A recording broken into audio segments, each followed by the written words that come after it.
Vamos a pasar de inmediato a otro de los temas que señalamos.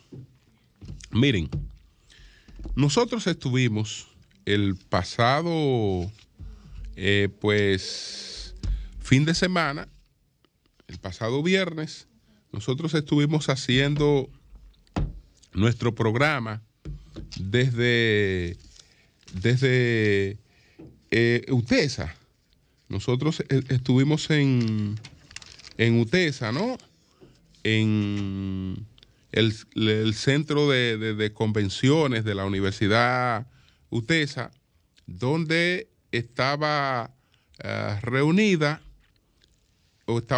el Sistema de Integración Centroamericano, SICA, que hasta ese momento su presidente era la República Dominicana, la presidencia pro tempore, y ahí esa presidencia pro tempore pasó a Belice. Es importante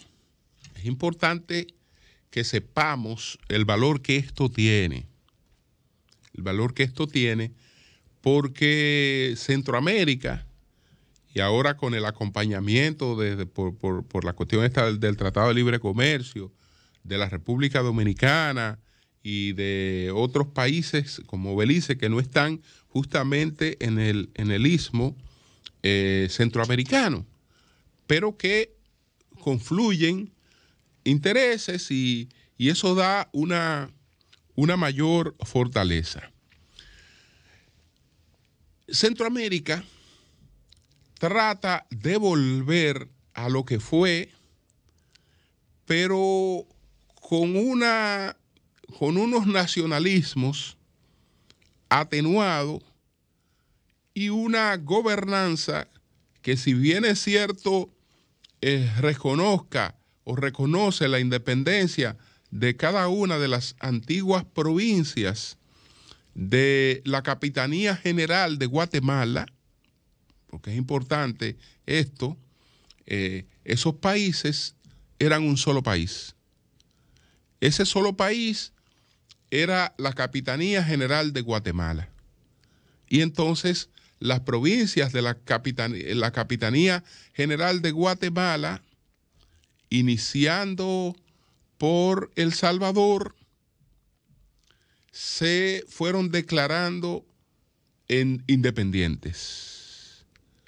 Y entonces de esa Capitanía General de Guatemala y su provincia surgen estos estados, estos países centroamericanos. Estamos hablando de El Salvador, estamos hablando de Nicaragua, de Costa Rica, de Guatemala, de Honduras. Después que estos países entonces se independizan, tratan de nuevo de procurar un mecanismo de integración. Y entonces se proclama la República de Centroamérica.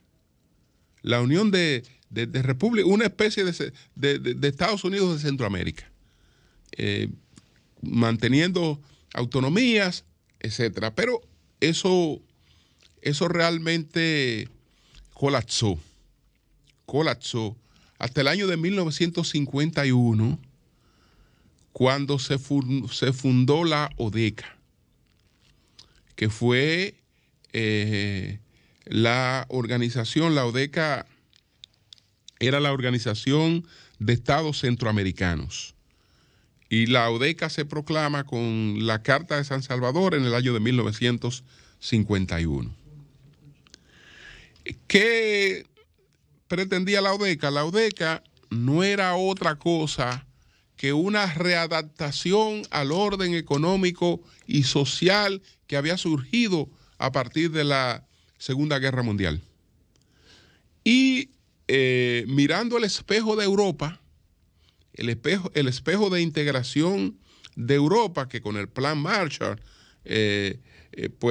pero sobre todo actuando con planes y proyectos conjuntos, pues Europa se encaminó hacia el desarrollo, pues Centroamérica quiso hacer lo propio y creó la ODECA en el año de 1951.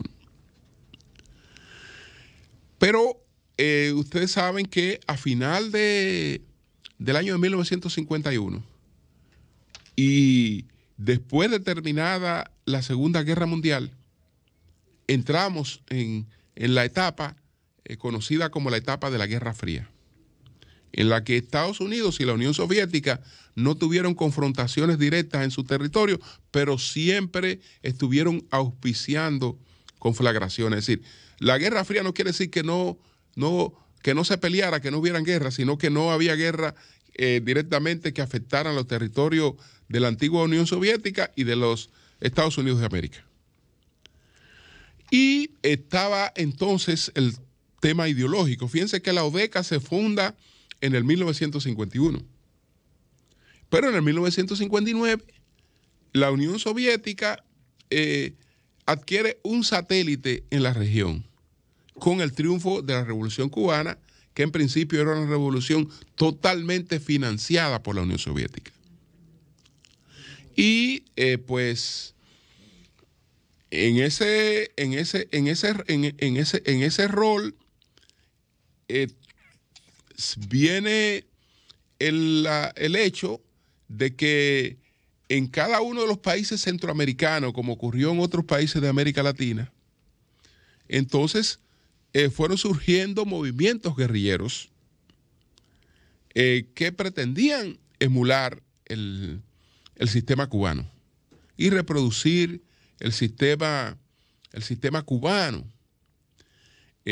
Lo que hizo Estados Unidos entonces fue responder con programas como el de la Alianza para el Progreso. Alianza para el Progreso, entendiendo que la miseria, entendiendo que las dictaduras eran las que habían conducido también a las situaciones como la de Cuba, y entonces trataba de que los países se democratizaran y que los programas de desarrollo que impulsaba la Alianza para el Progreso dieran mayores oportunidades a la gente. Y eso más o menos creó cierto control, pero debilitó mucho a la ODECA, que sería debilitada algo más cuando en el año de 1979 se produce el triunfo de la revolución sandinista en Nicaragua. Y entonces ya está otra respuesta de Estados Unidos, que es la del Plan Reagan para la cuenca del Caribe y Centroamérica. Tenía objetivos similares a los de la Alianza por el Progreso, pero mucho más amplio esos objetivos, y se estimulaba la integración para hacer provecho de esos objetivos. Y entonces concluye la bendita Guerra Fría con lo que ocurre con el derribo del muro de Berlín en el año de 1989, y ya para 1991 entonces viene la Carta de Tegucigalpa, que es la que proclama el actual sistema de integración que tenemos ahora, que sustituye a la ODECA, porque no va a ser solo de los países del Istmo, sino que va a ser un poco más abarcador.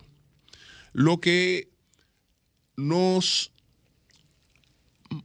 hace nuclear es el interés que tenemos de negociar en bloque frente a nuestro principal socio comercial, que son los Estados Unidos de América. Negociar en bloque y beneficiarnos en bloque también de los programas de Estados Unidos. Y ahí está la concesión del Tratado de Libre Comercio, el DERECAFTA, con lo que Estados Unidos busca también propiciar cierto desarrollo, dar oportunidades para quitarse de encima parte del problema migratorio que tenía, pero también para que la miseria en la región no siguiera dando orígenes a movimientos guerrilleros. Lamentablemente, ustedes saben que lo que hemos tenido es una transformación de movimientos guerrilleros a movimientos pandilleros.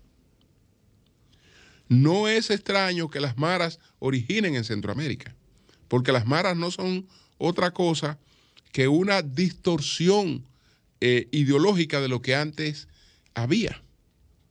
Porque es ese ambiente de guerra el que pare las maras, pero ya no con objetivos ideológicos, sino ya con objetivos personales, de dominio personal, de búsqueda de recursos,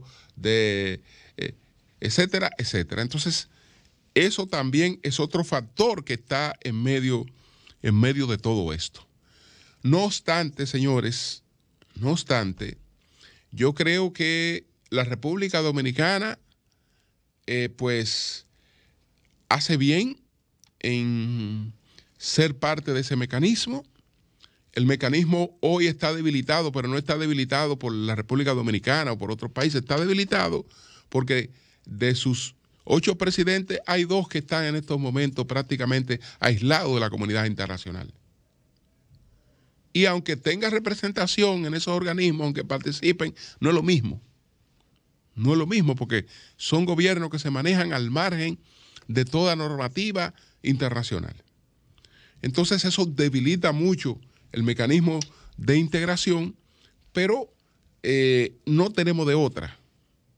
No tenemos de otra. Hay que seguir apostando a la integración porque es lo único que nos da posibilidad de negociación en bloque, de beneficios en bloque, de progreso en bloque. Porque imagínense con el tema de la zona franca, por ejemplo, que nosotros tuviéramos adoptando unas líneas aquí y Centroamérica otras líneas. Estuviéramos en el marco de una competencia totalmente desleal. Y cosas como esa nosotros la manejamos de manera coordinada. Por eso ese esfuerzo hay que saludarlo, hay que apoyarlo.